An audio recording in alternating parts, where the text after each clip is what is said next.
Welcome to another episode of A Moment of Tiki, coming to you from Lagoon of Mystery, my home tiki bar here in Central Texas. This time out is another tiki carving episode. As I've said, I don't have enough tikis in my space. I mean, does one ever really have enough tikis in their home tiki bar or commercial tiki bar for that matter? So the more the merrier. As I continue to develop my power carving skills, I am trying my hand at styles and readily identifiable tiki types. In this case, I am trying to replicate the distinctive tiki from Trader Mort's Liquor in San Diego, California. They're on Shelter Island. You pass it as you're going to the Great Valley High, and I couldn't think of a more identifiable tiki that's challenging and has different details and facets that I've never tried before, like the tongue, like the narrow lips. There's elements of Maori in there. So there's some really cool things that I haven't done before. So I have a piece of California fan palm about 3 feet tall, and I am going to carve it, and you can watch along. But you want to stick around for the end, because you will have your chance to win your very own Trader Mort's Tiki ornament, which was handcrafted by yours truly, limited edition. And stick around to the end, and I will tell you how you will have 3 chances to win. So let's get carving, okay? I've got my 3-foot California fan palm log right here. That's a little bit under 1 meter for everyone outside of the US. I've got my illustration to act as a guide. So I'm using a grease pen China marker with the darker bark. Chalk might have worked better, but I don't have chalk, so there we go. I'm drawing a center line right down the middle to act as a reference so we don't get lopsided. And going to put in kind of a base around the bottom. I originally thought that I would make this a full body tiki, but I realized pretty quickly that I did not have enough body, enough log for a convincing body, so I'm going to do a bust with the head. Okay, got my earplugs, face mask, eye protection. And I'm going to go over this lightly at first. Before I go deeper, I just want to get the pattern gouged into the wood, specifically because the black China marker is not showing up very clearly. So I just want to go over it lightly.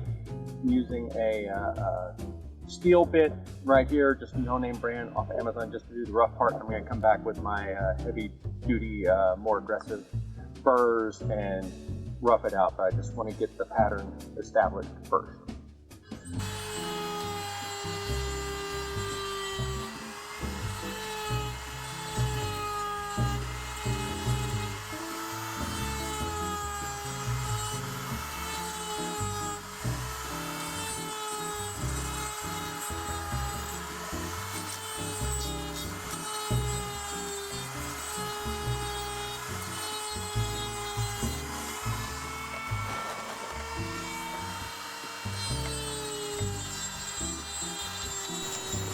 Now that I have the mouth and tongue carved out, or at least outlined, I'm going to use this much more aggressive ball nose burr to scoop out the mouth area, give it that concave structure.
And I am back for another go at this. Later today, we're supposed to have a front come through with a lot of rain. So I want to try and get at least the carving part of this done in the next few hours. All of the facial expressions are outlined. I just need to go in now and cut some depth into it, just get more relief, so the carving is ultimately three-dimensional. So that is what we're going to try and attempt today.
Now I've got most of the carving done.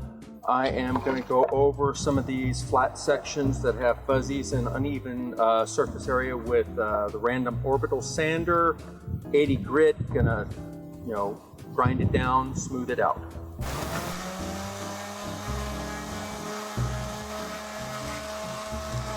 Okay, well, I managed to beat the rain.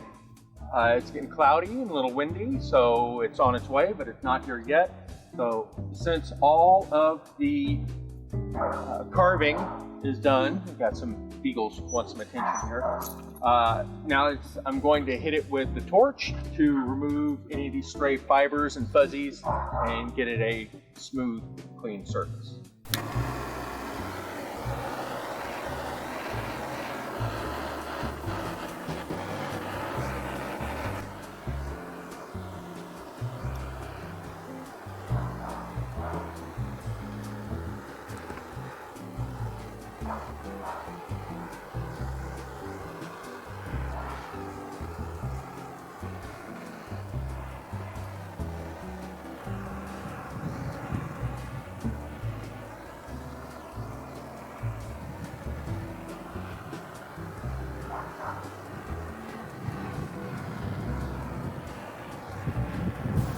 One last thing before the rain chases me in.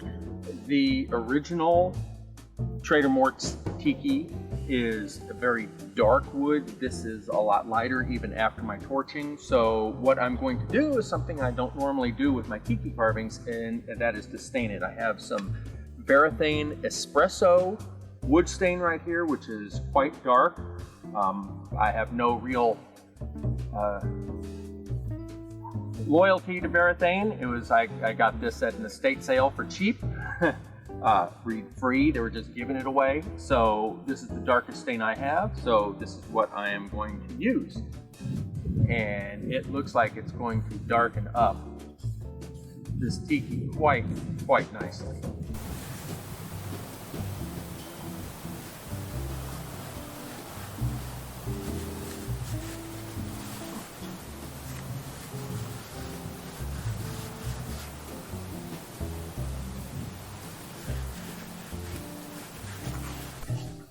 All right, gang, 24 hours have elapsed and the stain has dried and soaked in and, finished doing its thing. So now comes the tedious but necessary part, since this Tiki is destined to be outside in the Lagoon of Mystery. I have to put a protective coat on it. That's what I've been going my go-to for the past couple of years, Australian timber oil from Cabot's. There are others out there. I'm not endorsing them or sponsored by them in any way. It's just a oil and spar urethane combination that penetrates the wood as well as forming a UV resistant top coat on there. And this is the natural stain, which doesn't mean it has no color. It has a light brownish tan tint to it, so it's not entirely clear. It's one of those they call semi-transparent. And so I'm doing this so the tiki will have an extended longevity, whereas the untreated palm will not survive a terribly long time with our summers and winters and humidity and everything. So I'm putting this effort into it. I want it to last a good long time. Now we come to pretty much the final stage, painting the tiki to look like the Trader Mort's Tiki in San Diego. I went over all the sections that are going to have paint with de-waxed shellac because, sometimes paint isn't going to want to stick to the oils of the sealant. And because I don't want the white to be super bright and punchy, I'm using a flat acrylic. The official color is coconut milk. It's a little dull and it's flat, so it's not going to have a glossy appearance. And I'm just going over all the surface. Now I'm not going to cover up everything. There's little irregular spots coming through on the bark, and that's fine. I want it to have kind of a natural weathered look. But on this flat section, you can see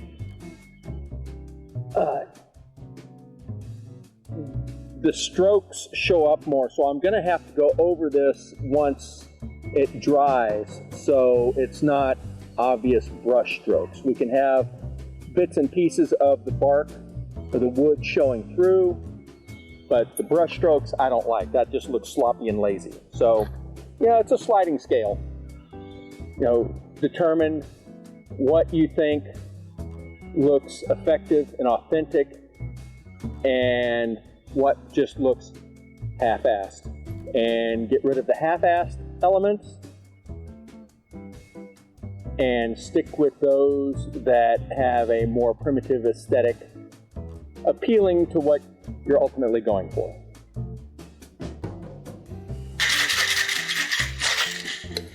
Thanks for tuning in. If you like what you see, please hit the like and subscribe buttons down below.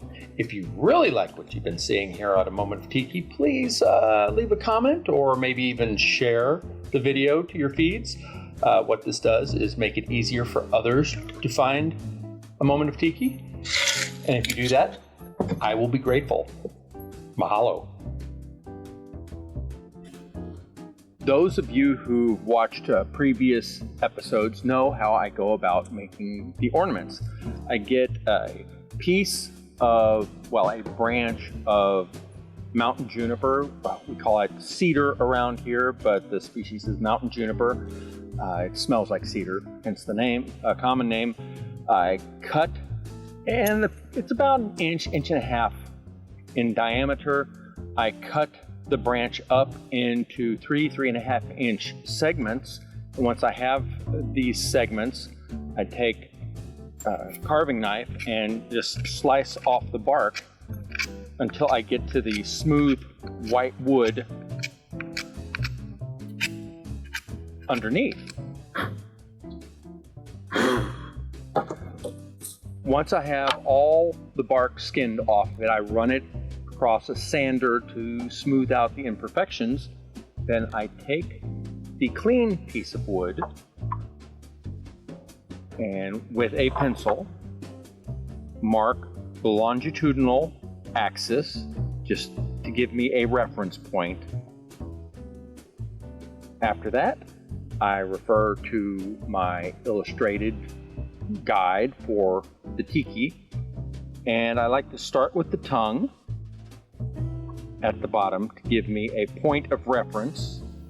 Now for this, there are a lot of intricate layers. I mean, it's not a really complex tiki, but there's a lot of lines that go close to each other. So I'm going to start out cutting using the basic Dremel little small round cutting tool, cutting burr on there. I'm not using any of my Cut-Saw or saber-tooth attachments on here because they're a little heavy-handed for, you know, this degree of detail. So we'll try and rough out the face and then see if we need to go finer or broader or whatever.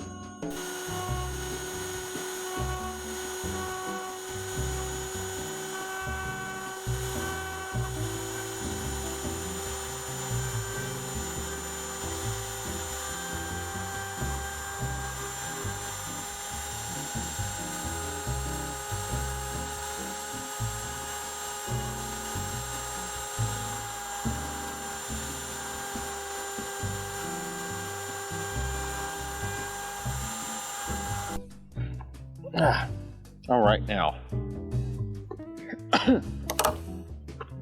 got this guy finished. I'm pretty happy with the way he looks.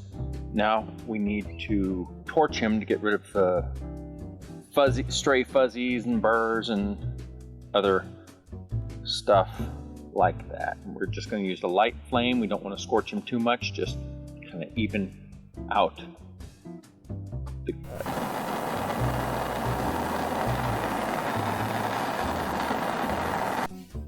All right, that looks good.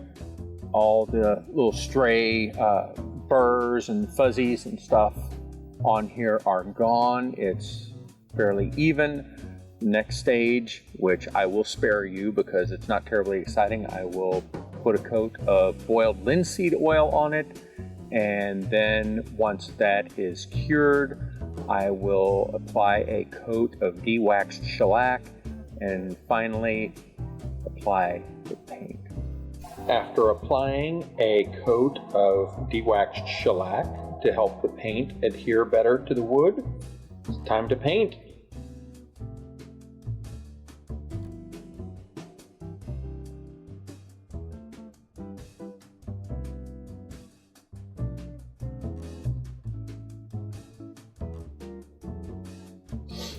And here we have the finished tiki. It is recognizable. It attracts beagles, apparently. And it was a good challenge for my developing skills. Now, there are things about it that I have a problem with. Probably most other people would not even notice. But, you know, it was a great learning experience. And I think as an attempt to recreate the Trader Mort's Tiki, I did a decent job. It's respectable. Now, you folks thinking at home are saying, wait a minute, what about the giveaway that you promised? And I have not forgotten. The Trader Mort ornament, you can have one for your very own by liking this video, subscribing to the channel, and commenting down below. And make sure that you follow the rules that I'm going to have outlined in the show notes below, because it's really important, especially that you give me some way to contact you in case you're a winner, because in years past, I have had winners that left me no way to contact them. So we don't want you to not get your ornament now. In addition to your chance to win here on YouTube, there are 2 other chances to win on my Instagram page for Lagoon of Mystery and my Moment of Tiki Facebook page, Facebook group. So that is 3 chances to win altogether, and all the links will be down below so you can load up as many opportunities as you want. And now, from me to you, Mele Kalikimaka, Happy Festivus, and all of the above. I hope your holidays are tropical and wonderful, and we're all looking forward to a better 2025. So until next time, from the Lagoon of Mystery, Aloha.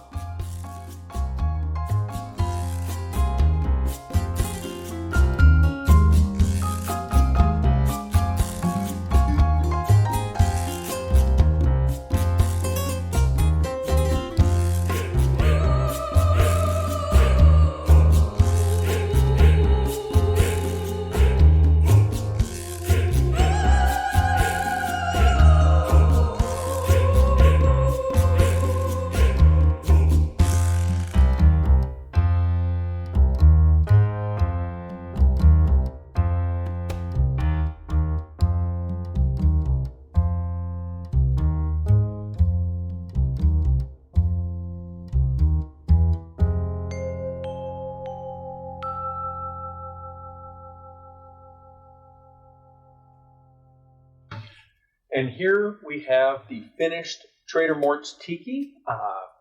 It looks recognizable, I think. Hello, Miss Bella. And, well, yeah. Okay, doggies. Puppy break.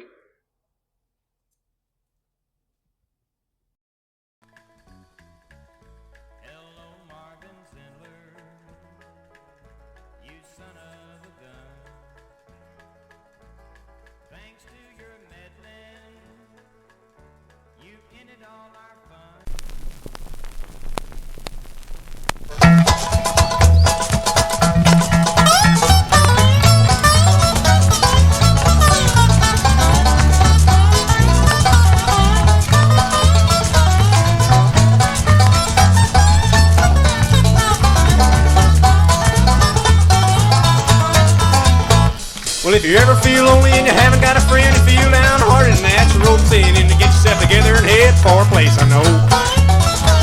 It's a little German town with a Spanish name, and once you go there, you never be the same, and it's a whole lot cleaner and safer than Mexico.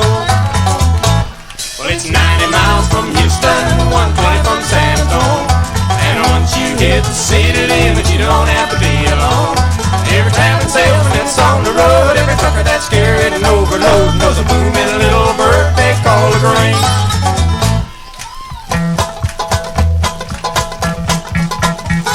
If your ever loving woman won't treat you right and your nights get longer and your pants get tight, then get yourself moving and get ready for a change. Some fella said money can't find the love, but I know it couldn't be. Speaking of that classic country town they call a grain. Well, it's 90 miles from Houston, 120 from San Antonio, and once you hit the city limit, you don't have to be alone. Every traveling salesman that's on the road, every trucker that's carried an overload knows a boom in a little bird they call a grain.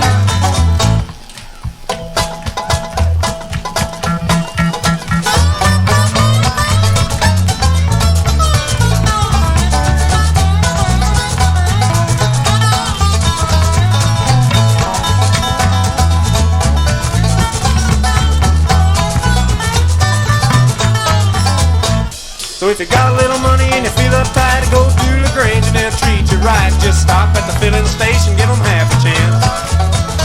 And they'll give you directions to a little retreat with the grade A government inspected meat, and they'll send you to the famous chicken ranch. Well, it's 90 miles from Houston, 120 from San Antonio, and once you hit the city limit, you don't have to be alone. Every traveling salesman that's on the road, every trucker that's scared and overload knows a boom in a little bird they call a grain. Every traveling salesman that's on the road, every trucker that's scared and overload knows a boom in a little bird they call a grain.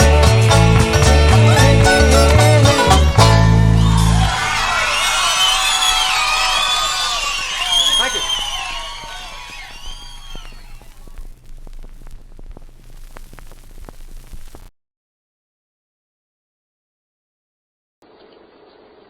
Honey, that is a little country place out there that people's tried to make it into something that it wasn't. Just a little country horse, what it amounted to.